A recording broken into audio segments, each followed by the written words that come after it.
My name is Earl Dyer Ricou, and spell it by Ricou. Okay, and so you pronounce it Ricou. Ricou.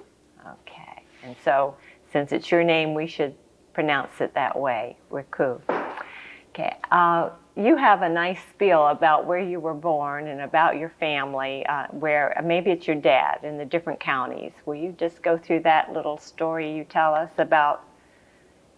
Well, my dad was born across the river in Rio, and that was in Brevard County. My mother was born on this side of the river in Dade County. And Chichi and I were born on this side of the river in Palm Beach County. And your children, where were they born? My two kids were born in Fort Pierce. Oh, really? Yeah, because they didn't have a woman's doctor here. I see. So the wife had to have cesarean, and that's the reason they were up there. Otherwise, they would have been here. And they would have been born in what county if they could stay Martin at home? County. Martin County. So, well, like I've got an old saying, nobody's lived in Martin County any longer than I have. And explain that. Well, simply, I was grandfathered into Martin County along with everybody that was here. That's right. You were here before it was a county. County, yeah. There wasn't any Martin County. You got all the pictures. Well, in fact, in my picture there with the old car with my dad standing outside, that's Chichi 9 in the window there. So when they celebrate 75 years in Martin County, you were here. I was here before then. Even though you were tiny. I was small, but I was still here. You were here. Tell us about what it was like to grow up in Martin County and your first memories. And my first what? Memories. Well, the first memories is my dad being the sportsman that he was and everything. He did a lot of hunting, a lot of fishing, one thing and another. And all the motorhomes you see on the road today, Pop had one of the early ones back in the early 20s. Describe it. Well, it was just a box on an old car, and but he could live in it and had cooking facilities and one thing and another, and he took it out to go fishing and hunting. And this was back, and I can remember playing in it back in the middle 20s when we lived out in St. Lucie Estates. Okay, so it was like a little playhouse to you. Yeah, but it was a place to live for him.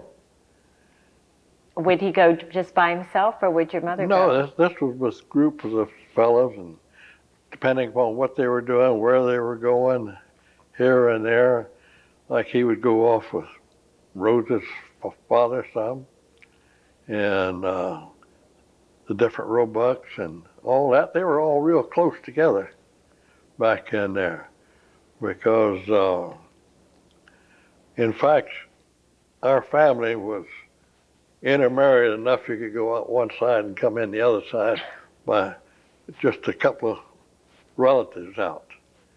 So that's how we were joined. Practically, and where everybody was related. You learned as a young age never to talk about anybody unless you knew everybody that was connected there, because you were talking about somebody's relative when you opened your mouth. You could just count on it. So that was the old timers here that were like that. The newcomers, no. You could talk about them. Mm-hmm. Your family goes way back here, so will you kind of tell us about the very first ones in your family who came? The first one was my great uncle, was Will Dyer from St. John's, Newfoundland. He came down in 89, wrote back and said how wonderful, not 89, in 87, 86, and said how wonderful it was, and told my grandfather to come on down. And he came down the next year, and he stayed here. Will later went to West Palm Beach. That's where all the Dyer comes from, and streets and one thing and another down there. And then Papa homesteaded on quarter section on the North Fork on the main side of the river, the west side.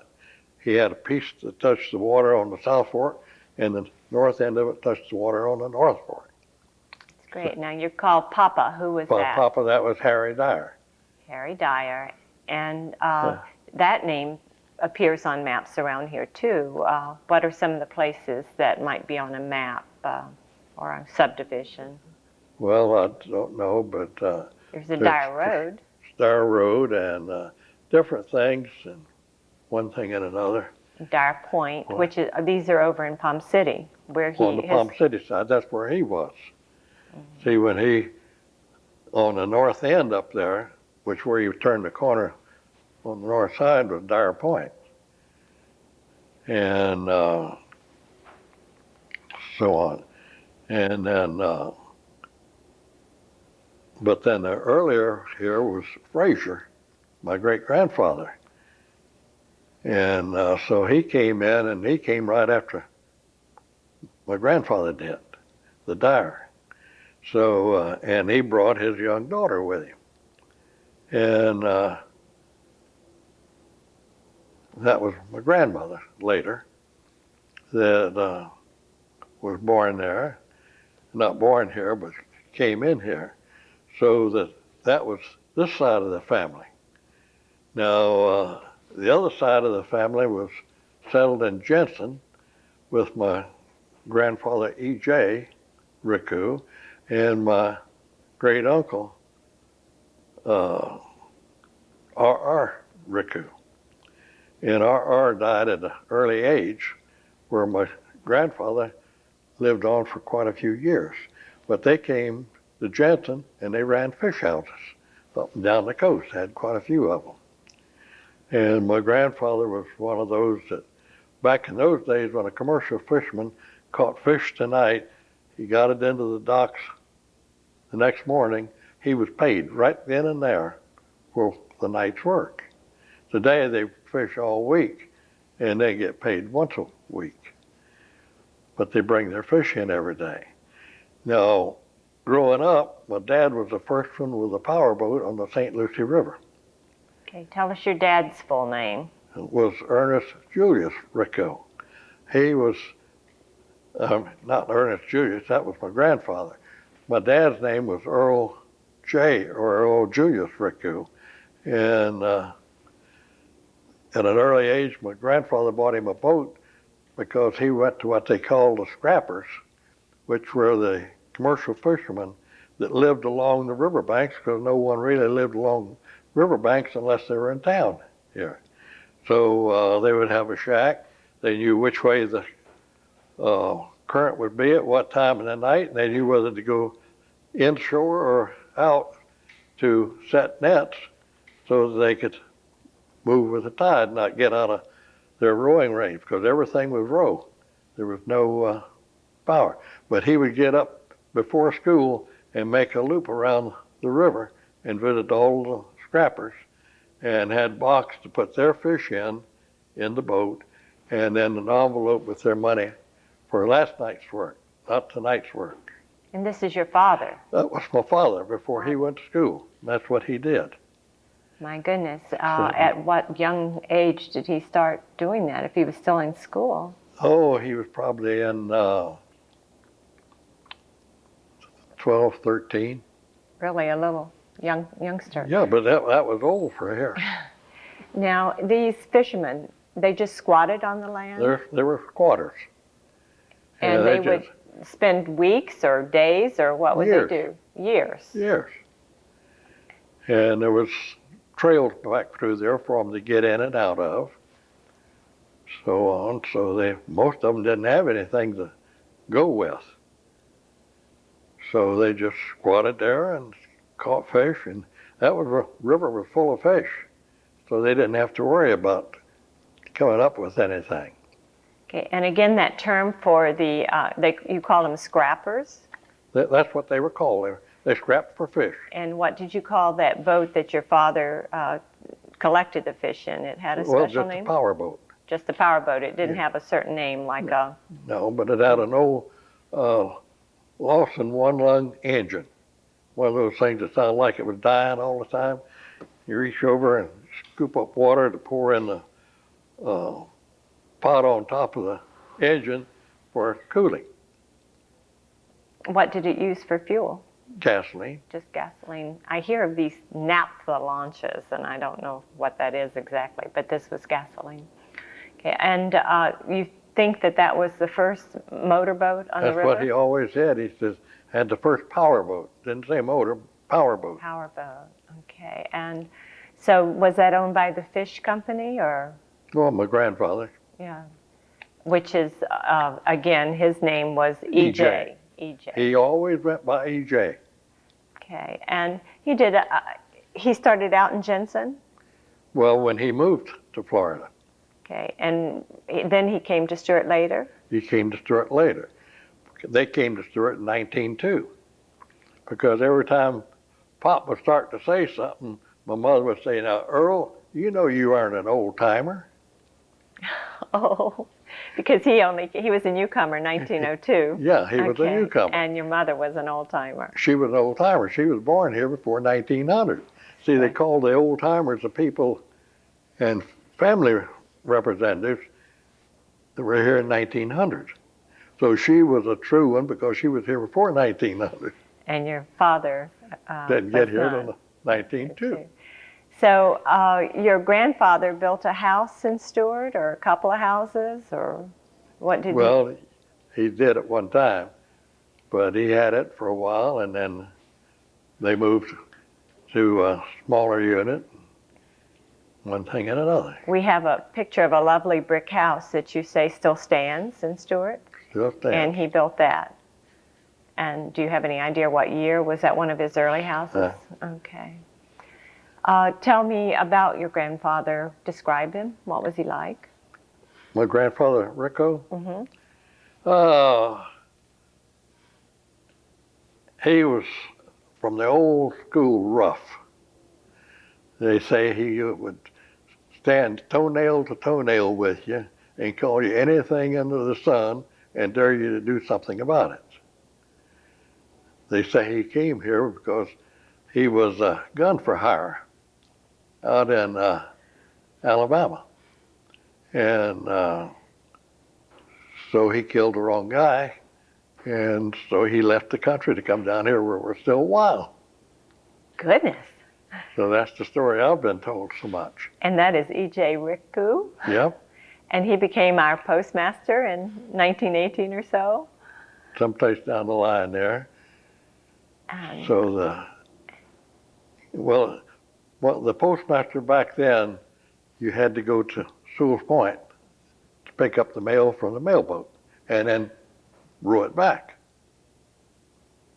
There was no direct roads to get it from there to here. So they looked for people with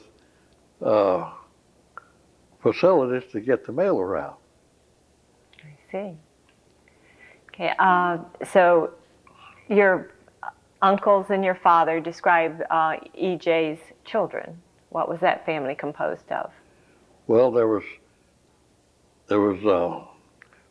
my uncle, which was I.L. Ricou, and he was around here. And then there was another boy that died real young. And then there was a girl, Ernestine Eckes, and she was married to Ben Eckes. And they were all born and partly raised over in Alabama before they moved here. And then after they got here, daughter Ranny Ricou, and then my dad, he was the baby of the family. And then Ranny was about 16, 17, and she died of the one that you dry up like a prune. Oh dear. I forget what they call that, but that's what she wound up at. Mm-hmm. So, but there's three of them that lived out their lives here. Okay, and that was your father and Ernestine, and who was the other? Well, they called him Roy. Roy. Okay. Okay. Your father, what did he do after he finished driving the fish boat around? Well, when he got out of the service, World War One, my grandfather had a fish house down on the St. Lucie River. At that time, it was Belle Flora, which was up there where Porter had his house. And they were shooting craps on the fish house floor one Sunday night, and the old man got on a hot streak, and he wound up in that time, $100 was a lot of money, and that's what he had in his pocket.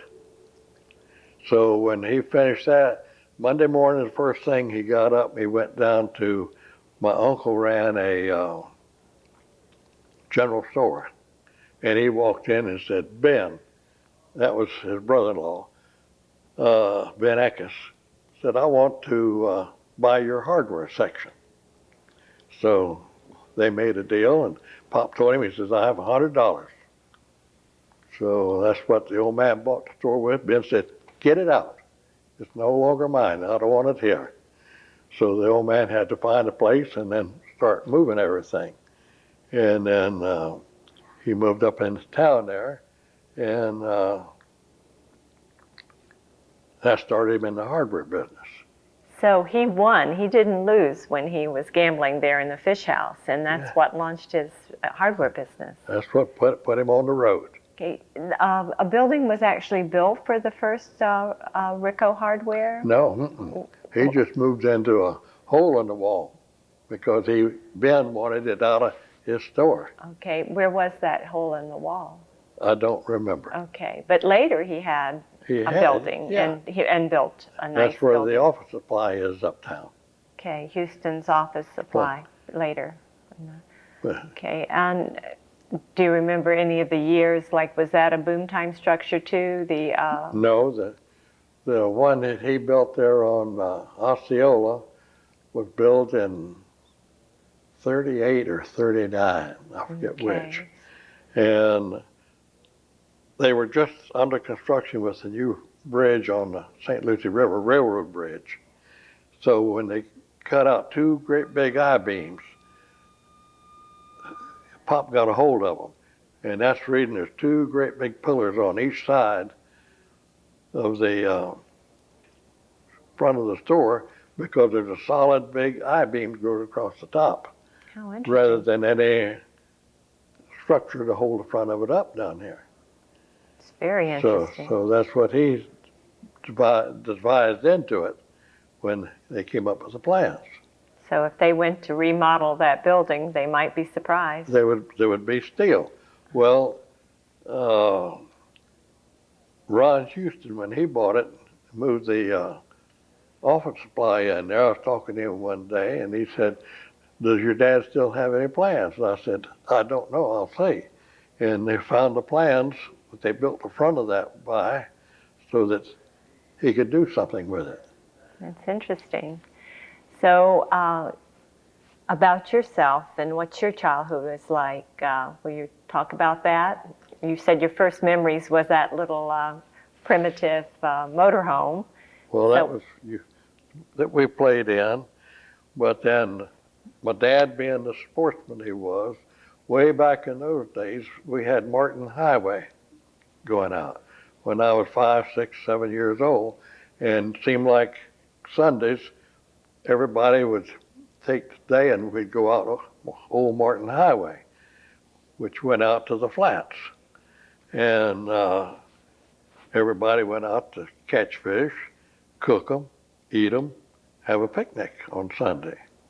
But there was all kinds of different families you'd run into out there. Doing the same thing? Doing the same thing. Going along, catch a mess of fish.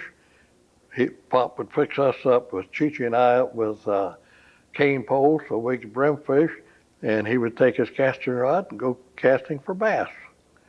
So in early childhood, you started fishing. Well, you said the flats. Is that the Alapata Flats? The Alapata Flats.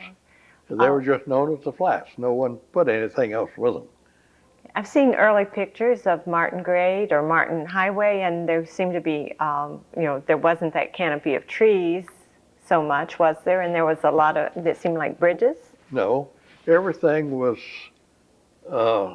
ridges and sloughs back in those days. And the slough was down water. Well, they dug all these ditches along there to make the fill for the roads. And there was all kinds of washouts. And as you went out, you had those to fish in, and there were just ridges and sloughs. And until they started buying up all the property around here in the 50s, they stayed like that. So it was open to any and everybody to go on because nobody did anything with it. And then during the Depression, the state wound up owning it. And so you would just go out there, and when you finally got your master fish, you'd go down there and clean them and cook. Sometimes there'd be 10, 15 in a party in there for fishing. Would your mother go? My mother went Whole family? because she had freckles and she didn't like to get outside in the sunlight because they made her freckles come out. And so she just didn't do it. But now her mother was right there.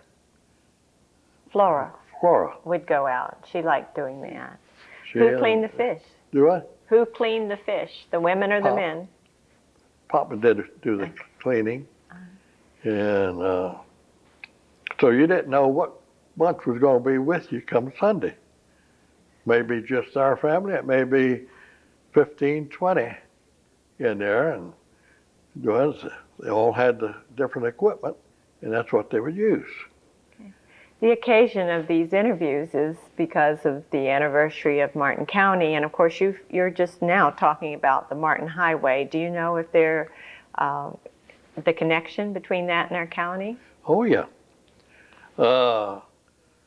Martin Highway, there's a hammock out there about halfway to the flats from, used to be Palm City. It was there, so that it was called Martin Hammock. And this was because back in 1908 and 10, in that era, there was a fellow lived in it named Martin. So that was Martin Hammock. Had nothing to do with the governor or the county or anything, because this was long before the county was formed. And then they came along, and the first contract to pave Martin Highway was let in 24, right at the end of 24. And that's when they were doing so much pining to get Martin County formed. See, that was Palm Beach County then. So Palm Beach County said, no, we're not going to undertake that. We won't do it. So they canceled everything. So we never did get the road paved, even though it was approved and one thing and another.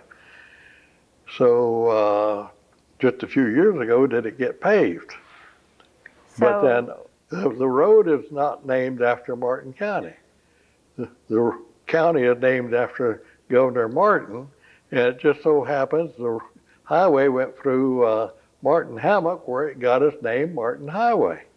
Had nothing to do with the county. Now, I am very interested in that. I certainly thought it was named after Governor Martin because he was into building highways. No, so we'll have to verify that. So that was, like I say, the first contract to pave it was let while we were still Palm Beach County. And then we were pining so much to get into Martin County, get into a county of our own. Palm Beach County said, no, we're not going to pave it. We're not going to do this or that. So it sort of went moot for another 40, 50 years. Was your father in politics at all? Yes, in the early 1950s, he ran for county commissioner, served one term in it. That was enough for my mother. So he got out. And this is Earl Ricou. This is Earl. Now, if you go way back, city of Stuart, they had 3 commissioners. And at one time, one stretch in there, 2 of them were my grandfathers. E.J. and Harry Dyer were 2 of the commissioners. So there were 3 commissioners, 2 of them were your grandfathers. Yeah, that's interesting. So, yes, the families had some interest in there. And of course, my uncle, when he graduated from law school at the University of Florida, that was Harry Dyer and Harry F. Dyer, because my grandfather was D. Harry something Dyer. He had 4 initials. Mm-hmm. But Harry was automatically admitted to the bar because he graduated University of Florida. Stetson had a law school, but if you graduated there, you weren't automatically admitted. You still had to take the state bar. And this went along up until after the war in the 40s when they started graduating so many lawyers. They wanted to know what was what. So they made everybody take the bar. Harry graduated in 37. Okay. Your Uncle Harry became a judge. Tell us a little bit about Uncle Harry. Well, there was sort of a revolving doings when the county was formed. Then E.J. Smith became the county judge. He was appointed county judge until the elections. And at that time, A.O. Canner was a city judge. And then he stepped up and ran for, or I'll take it back. Smith was a city judge, and he was appointed county judge. And then Canner became city judge until he became something to do with the county courts. And then Harry came along about the time all this was going on and ran for city judge. And that's a post he held until World War II, when he got drafted and had to go to the service.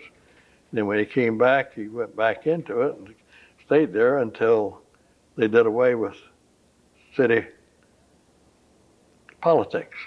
The city judgeship.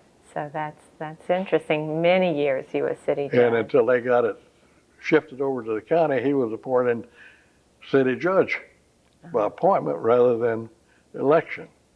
And at the same time was Sewell's Point's city judge.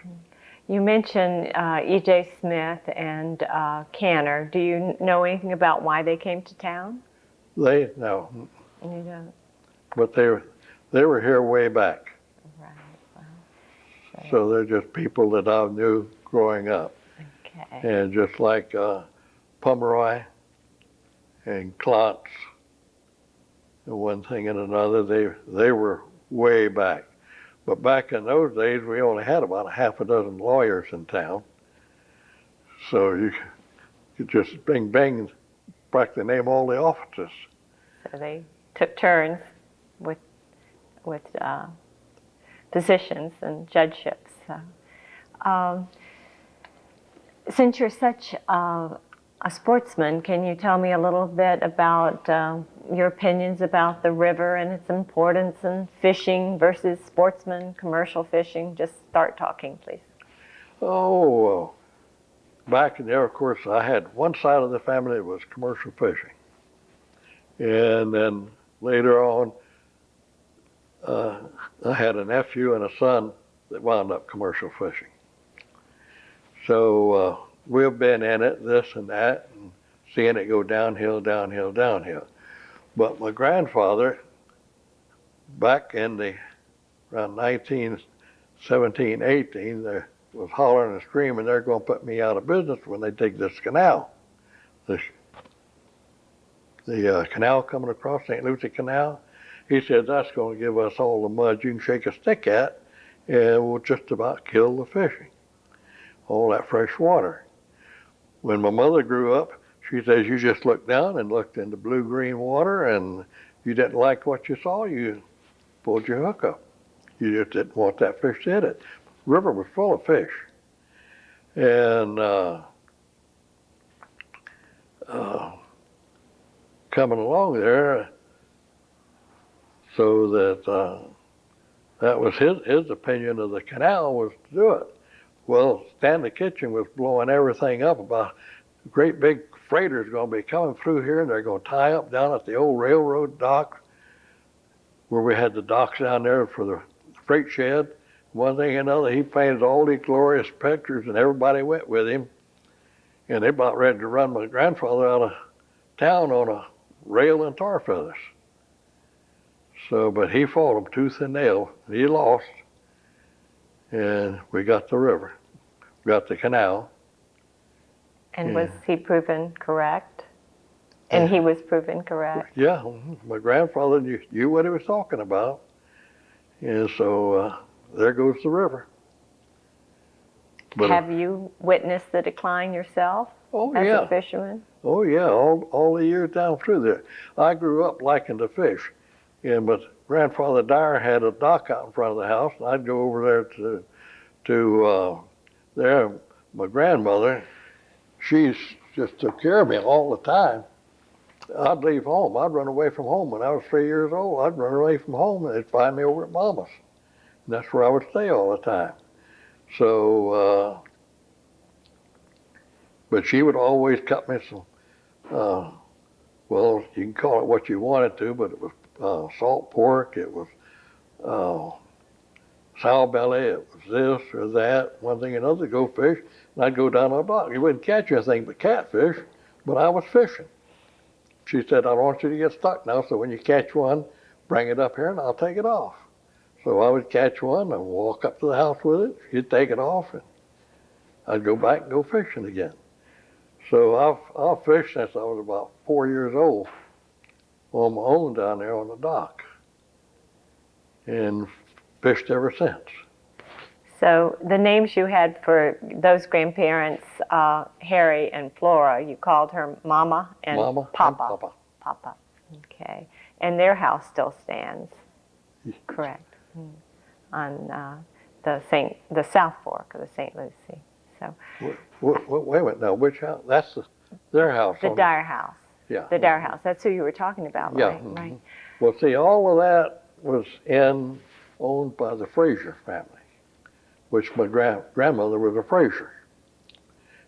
My grandfather Fraser owned all the land between Fraser Creek and Pompleton Creek.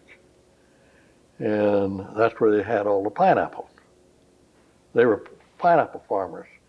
And so when they got married, he gave my grandparents a 125-foot strip that went all the way from the river out to beyond where the Ford garage used to be there in town.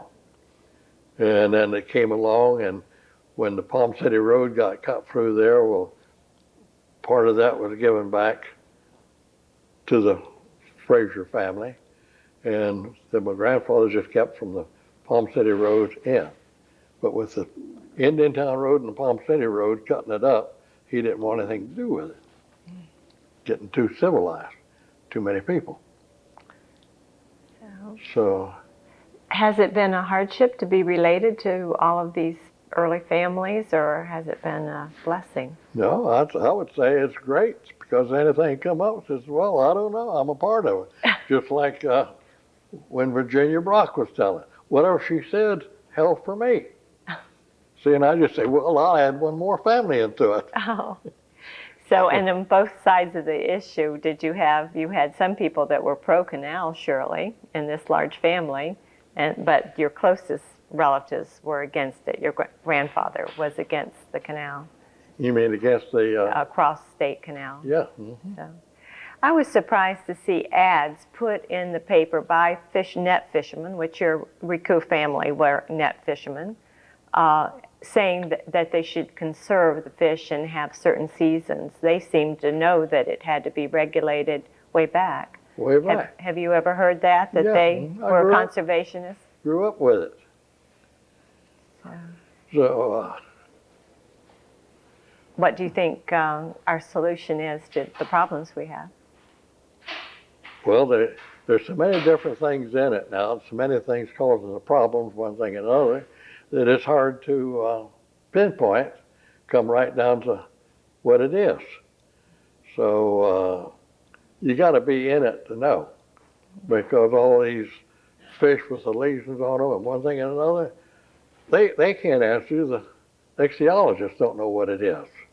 they come up with vague answers, and well, this is similar to what they had someplace up in Maryland, or one thing and another. Well, who knows? Very complicated issue. It's a real long, drawn-out issue, and it's going to take an awful lot of study and work to come up with an answer. But we have to find it. You have photographs of the parade that took place in 1926. Of course, you were just an infant, but tell us who the pictures, the people are. Are you in any of those pictures? Yes, I'm in the picture with the car where my dad is standing outside. The picture of Chi-Chi and I, we were inside on the seat, in the front seat. Okay, who is Chi-Chi? Chi-Chi is my baby sister. And what is her real name? Well, she was christened Flora Alice. That's after my two grandmothers, Flora Dyer and Alice Ricou. But she never did like it, and the reason she got Chi-Chi was the old man was always trying to get me to say baby sister, and Chi-Chi would come out. So you named Chi-Chi. So I named Chi-Chi, and that's what she's been known as since. And since all gone on, she has changed her name legally from Flora Alice to Chi-Chi. It's her legal name now? That's her legal name. That's very interesting. And you came up with that name because you couldn't speak Flora Alice. How interesting. Well, I've learned a lot of things from you today I didn't know before. Is there anything that you'd like to say that seems significant as they celebrate the 75th birthday of the county? Well, I just think that I'm real fortunate to be here to celebrate it, because there's too many that aren't. And every time you pick up the paper, you shudder, you wonder who's going to be listed in the obits today. That there's still a lot of us around. You go way back. And there's my aunt. She is getting up in years. She's 80-something. Are you talking about Virginia? Virginia. Virginia. Well, she came and talked to us. She's the last living one I have older than me. Everybody else is gone.